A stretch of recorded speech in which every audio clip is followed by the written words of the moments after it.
주께서 사랑하는 우리 교회가 이런 교회 되게 하소서.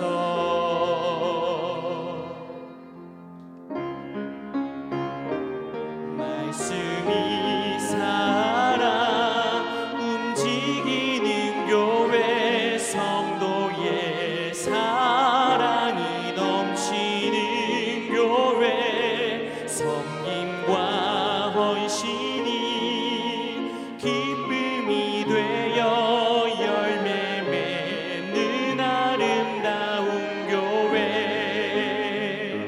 주님의 마음 닮아서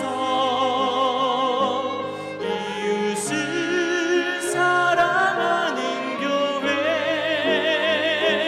주님의 영광을 위해서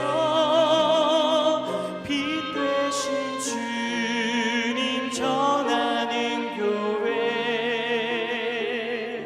사랑의 불꽃이 활짝 피어나 날마다 사랑에 빠지는 교회, 주께서 사랑하는 우리 교회가 이런 교회 되게 하소서.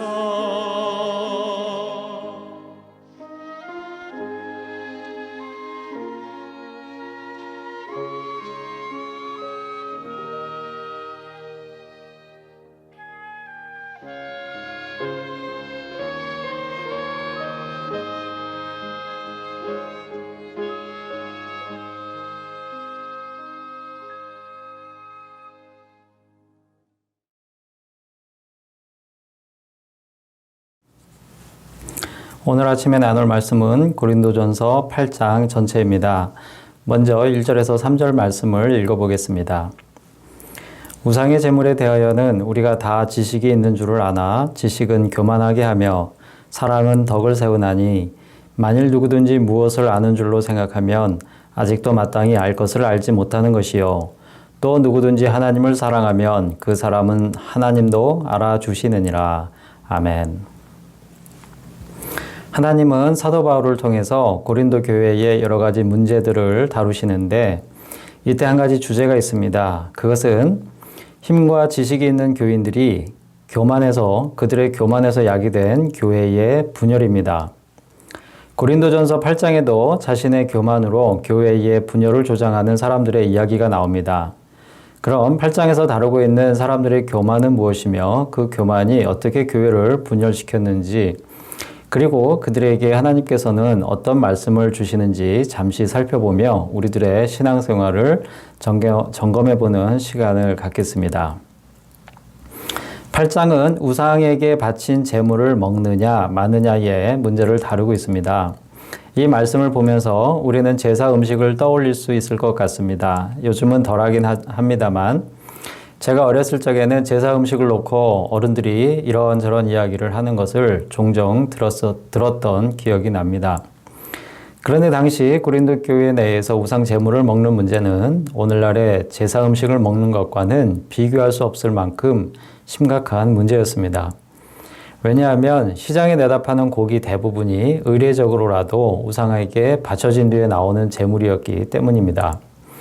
따라서 당시에 우상 제물을 안 먹는 믿음을 가진 자들은 거의 채식주의자의 삶을 살아야 할 만큼 우상의 제물 문제는 간단한 문제가 아니었습니다. 당연히 교회 내에서는 그것을 먹을 수 있느냐 없느냐의 문제로 갈등이 생겨날 수밖에 없었던 것입니다. 그것에 대해 하나님께서 바울을 통해 내려주시는 결론이 무엇인지 8장 전체 말씀을 따라가면서 살펴보겠습니다. 먼저 우리가 방금 읽은 1절에서 3절 말씀을 보면 고린도 교회 내에 우상의 제물에 대한 문제가 있었음을 알 수 있습니다. 고린도 교회 내에 있는 어떤 사람들은 우상 제물에 대한 사실 옳은 지식을 가지고 있었습니다. 그런데 문제가 된 것은 그들이 그 지식을 가지고 교회에 덕을 세우는 데 사용한 것이 아니라 그 지식으로 교만해져서 교회의 분열을 조장한 것입니다. 그래서 하나님은 말씀하십니다. 너희들은 다른 사람들보다 너희들이 지식이 있다고 생각하지만 사실은 너희들이 당연히 알아야 하는 것도 모르고 있는 것이다 라는 말씀인 것이죠. 그리고 3절 말씀에서 만일 자신의 지식을 교만하게 사용하지 않고 덕을 세움으로써 사랑하는 데 사용하면 그것이 곧 하나님을 사랑하는 것이요 하나님이 그것을 모두 알아주신다고 말씀하십니다. 사랑하는 성도 여러분, 우리들은 때때로 우리가 가진 지식을 가지고 남들 앞에 그것을 자랑합니다. 그런데 우리들의 지식은 부족할 수밖에 없습니다. 그래서 언제나 겸손히 가르침을 구하고 새로운 깨달음을 얻기를 노력해야 합니다. 그런데 자신의 지식이 충분하다고 생각하는 사람은 더 배우려고 하지 않습니다. 신학교에서 신학 공부를 하면 새로운 지식에 많은 감동을 받습니다. 그런데 문제가 그때부터 생깁니다. 뭐냐 하면 본문 2절 말씀처럼 자신이 무엇을 아는 줄로 생각한다는 것이죠. 그 지식으로 남을 판단하기 시작합니다. 다른 분의 설교를 들으면서도 은혜를 사모하기보다 설교를 분석하고 잘하는지 못하는지 판단합니다. 성도들도 마찬가지일 수 있습니다. 인터넷만 연결하면 수많은 명설교를 접할 수 있습니다. 책도 많이 보고 강의도 많이 듣습니다. 그래서 요즘 성도들의 수준이 상당하죠. 그러다 보니 웬만한 설교자의 메시지가 귀에 들어오지 않을 수 있습니다. 하지만 예배를 드릴 때는 부족해 보이는 설교자라도 그 순간에 그를 통해 나에게 주시는 하나님의 메시지가 무엇인지 들으려고 해야 합니다. 하나님이 쓰시기로 작정하시면 돌들로도 아브라함의 자손이 되게 하신다고 하신 것과 같이 하나님께서 들어 사용하십니다. 사람들은 왜 자신의 지식을 내세울까요? 그것은 상대방을 지식으로 이기려 하기 때문인 것 같습니다. 우리들은 자신의 지식을 드러내면서 다른 사람과 논쟁을 할 때가 많이 있습니다. 우리가 논쟁을 하게 되는 까닭은 나의 지식으로 경쟁하려는 마음이 있기 때문이죠. 그런데 하나님을 사랑하여 그 사랑에 덕을 세우려는 사람들은 자신의 지식을 내세워 논쟁하지 않습니다. 때로는 상대방에게 일부러 져주기도 합니다. 이때 겉보기에는 상대방에게 진 것 같지만 하나님은 오히려 그를 더 알아주신다고 오늘 말씀하고 계십니다. 우리는 논쟁에서 이겼다고 좋아할 것이 아니라 하나님이 알아주시는 것으로 좋아해야 할 것입니다. 그럼 이 고린도 교인들이 자랑하였던 우상의 제물은 무엇인지, 우상의 제물에 대한 지식은 무엇인지 한번 보겠습니다. 4절에서 6절 말씀을 읽어보겠습니다. 그러므로 우상의 제물을 먹는 일에 대하여는 우리가 우상은 세상에 아무것도 아니며 또한 하나님은 한 분밖에 없는 줄 아노라. 비록 하늘에나 땅에나 신이라 불리는 자가 있어 많은 신과 많은 주가 있으나 그러나 우리에게는 한 하나님 곧 아버지가 계시니 만물이 그에게서 났고 우리도 그를 위하여 있고 또한 한 주 예수 그리스도께서 계시니 만물이 그로 말미암고 우리도 그로 말미암아 있느니라. 우상제물에 대한 그들의 지식은 사실 잘못된 것이 아니었습니다. 세상에 진짜 신은 하나님 한 분밖에 없기 때문에 우상은 아무것도 아니며 따라서 그 아무것도 아닌 우상에 바쳐지는 제물도 아무 의미가 없으므로 먹어도 상관없다는 것이죠. 먹고 마시는 것에 대해서는 자유함을 누리는 지식입니다. 바울은 이 점에 충분히 동의합니다. 아마도 고린도 교회에 바울과 같은 그러한 자유함을 누리는 사람들이 있었던 것 같습니다. 그런데 문제는 그 지식에서 오는 자유함을 제멋대로 사용하는 것에 있었습니다. 그 점에 있어서 그들은 사도 바울과 달랐던 것입니다.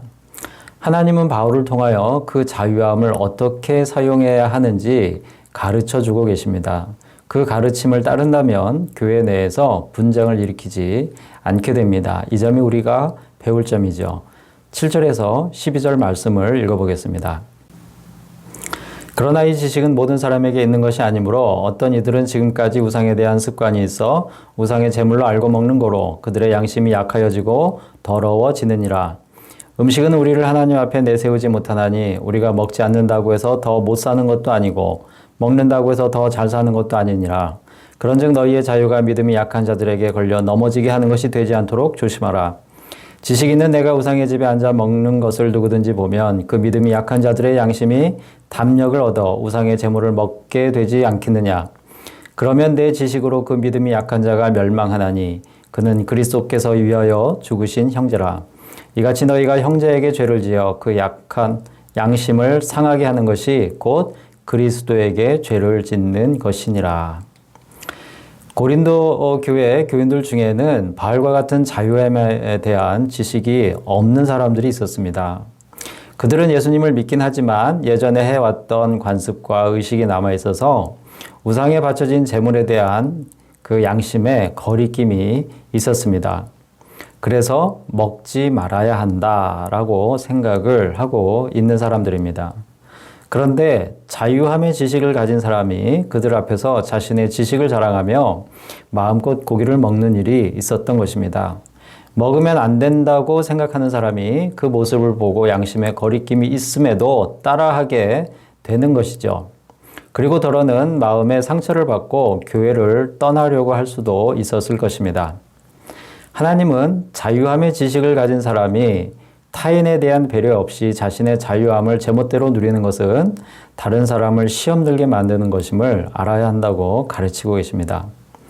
하나님께서는 고기를 먹으면 안 된다는 믿음을 가진 자가 먹어도 된다는 믿음을 가진 자가 고기를 먹는 것을 보고 상처를 받을 수도 있지만 반대로 양심과 믿음의 거리낌이 있음에도 자유함을 누리는 자를 따라 고기를 먹는다면 그것은 그에게는 믿음을 저버리는 결과를 낳기 때문에 그를 타락하게 만드는 것이다 라고 말씀하고 계십니다.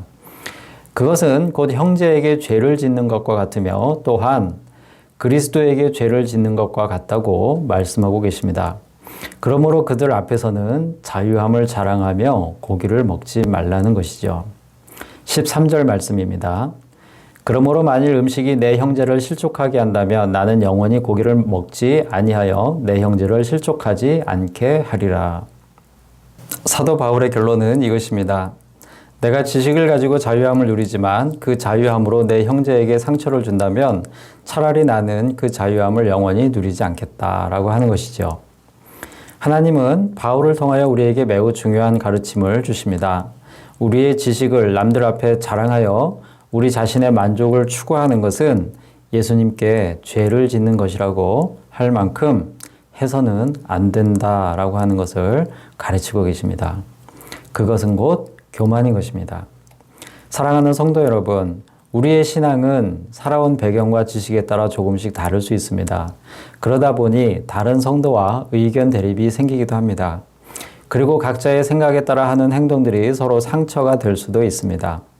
하나님은 오늘 말씀을 통하여 이런 상황에서 어떻게 행동해야 하는가에 대한 중요한 기준을 깨닫게 하십니다. 그 기준은 나의 행동이 교회의 덕을 세우는가 아닌가입니다. 나의 행동이 주님의 몸된 교회를 각 지체로서 잘 섬기고 있는가 아닌가입니다. 자신의 지식만을 내세운다면 형제 자매와 예수님께 죄를 짓는 교만이라고 가르치고 계십니다. 나의 신앙생활은 다른 사람과의 관계 속에서 교회의 덕을 세우는데 초점이 맞춰져 있는가? 겸손히 자신을 돌아보는 이 하루가 되시길 바랍니다. 기도하겠습니다. 하나님 아버지, 고린도 교회 교인들의 모습을 통해 저희들의 모습을 바라보게 하여 주심에 감사를 드립니다. 하나님의 주신 말씀에 따라 우리들의 지식을 자랑할 것이 아니라 겸손함으로 덕을 세울 수 있도록 인도하시고 혹 그동안 우리들의 지식으로 누군가에게 상처를 준 것이 있다면 용서하여 주시고 그들의 마음을 위로하여 주시옵소서. 주님의 은혜 아래에서 자유함을 누리되 다른 사람의 영혼을 위하여 절제와 겸손의 미덕을 실천하는 저희들이 되게 하여 주시옵소서. 예수님의 이름으로 기도드립니다. 아멘. 오늘 도구 기도는 교구와 섬김이들을 위하여 기도합니다. 1, 2, 3, 4 교구 식구들과 교구장, 교구 선임권사, 그리고 교구 총무를 위하여 기도합니다. 그리고 요양 중이신 담임 목사님과 병 중에 있는 성도들과 이웃, 그리고 낙심 중에 있는 성도들과 이웃을 위하여, 그리고 특별히 내일 수능 시험을 치르는 수험생들을 위하여 기도하시고 코로나가 빨리 다스려질 수 있도록 기도하여 주시길 부탁드립니다. 그리고 각 개인의 신앙과 삶을 위하여 기도하겠습니다.